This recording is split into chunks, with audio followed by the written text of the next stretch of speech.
Olivier Jaoui, pour les auditeurs d'Europe 1 qui ne le savent pas, vous êtes donc le cousin d'Ofer Calderón, ex-otage franco-israélien.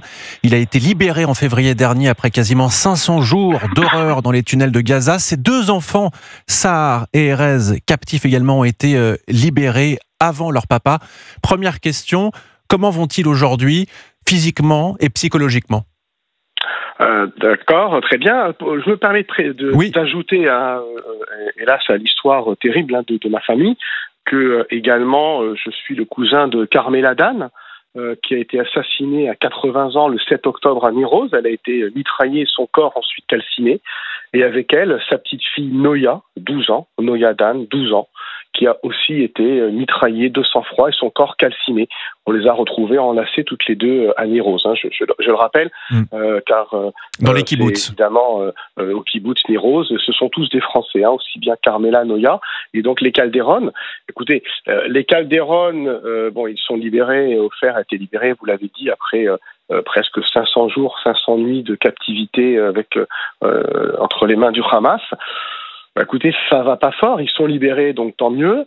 Bien entendu, Ofer, qui doit avoir maintenant 53 ans, a encore beaucoup de mal à se remettre. Il le dit d'ailleurs très clairement, il est encore en partie, dans sa tête, il est en partie à Gaza. Il dort mal la nuit, il a beaucoup d'inquiétudes. Enfin, ils ont des syndromes, je suis pas spécialiste, je suis pas psy, mais des syndromes, je crois, ce qu'on appelle post-traumatique.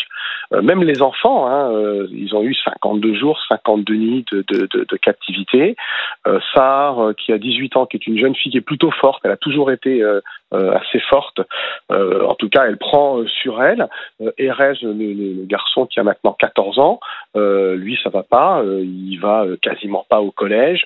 La nuit, il se réveille. Il fait très souvent pipi au lit à 14 ans. Et il a encore, depuis son retour, il ne supporte pas les portes fermées. C'est-à-dire que quand une porte est fermée, il craint que derrière, il y ait un assassin. Donc ça va pas fort. Vous l'avez évoqué souvent sur vos antennes, ce qu'ils ont vécu, l'enlèvement, la brutalité, l'inquiétude, les tortures psychologiques. Pour Ofer Calderón, certainement, il l'a dit, des sévices physiques, la torture. Il a bu de l'eau de mer, il n'a pas vu le jour, le soleil pendant des centaines de jours. Il a été enchaîné dans une cave.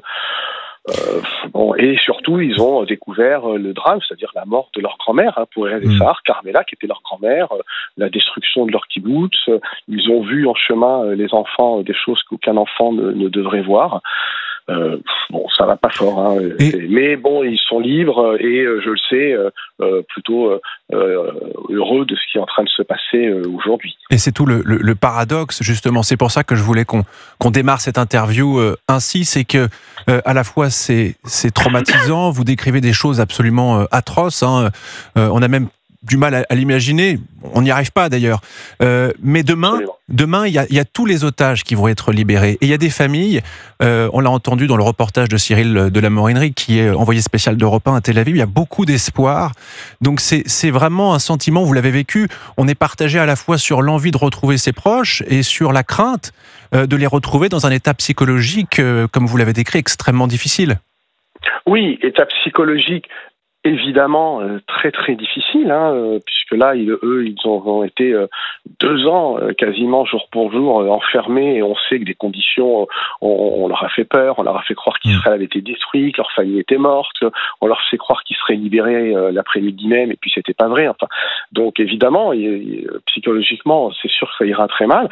Physiquement aussi, certains otages sont encore en traitement ou ont des séquelles de leur captivité. Vous vous souvenez de ces vidéos épouvantables qui ont été diffusées par le Hamas au mois d'août, de ces 2 otages qui étaient quasiment en train de creuser leur tombe dans une cave, complètement décharnés, amaigris, désespérés. Et on s'attend à de nouvelles images aussi demain, celle du transfert de ces otages qui... Oui, alors il y avait eu aussi, effectivement, on a vécu ces mises en scène scandaleuses avec des serrages de main, des sourires, des prix. On a remis des diplômes de bons otages à certains otages qui ont été libérés. Incroyable. Je suis pas dans le secret des dieux, mais il me semble quand même que dans les négociations à la demande des Américains, demain, si les otages sont libérés, je l'espère à partir de demain, les terroristes du Hamas l'ont promis en tout cas hier. On ne devrait pas avoir de genre de mise en scène avec, on l'a vu encore, des terroristes armés, masqués, espérons-le. Bon, après, ce ne serait jamais que pour les otages la dernière écume de ce qu'ils auraient subi. Bon, espérons que ça n'arrivera pas, mais en tout cas, ça ne semble pas être envisagé. Un mot, Olivier Joly, quand même sur l'espoir. Les familles d'otages à Tel Aviv, là, actuellement, elles se disent, ça y est, demain, nous allons retrouver nos proches. Il y a aussi... comment on vit cette attente? C'est ça ma question. Alors moi je suis français et parisien, mais oui. Je suis en relation d'abord avec ma propre famille, même si aujourd'hui dans ma famille les otages sont rentrés. Il y a une solidarité terriblement forte, sidérante depuis 2 ans, qui ne s'est jamais démentie entre les familles d'otages élargies à leurs proches, à leurs amis.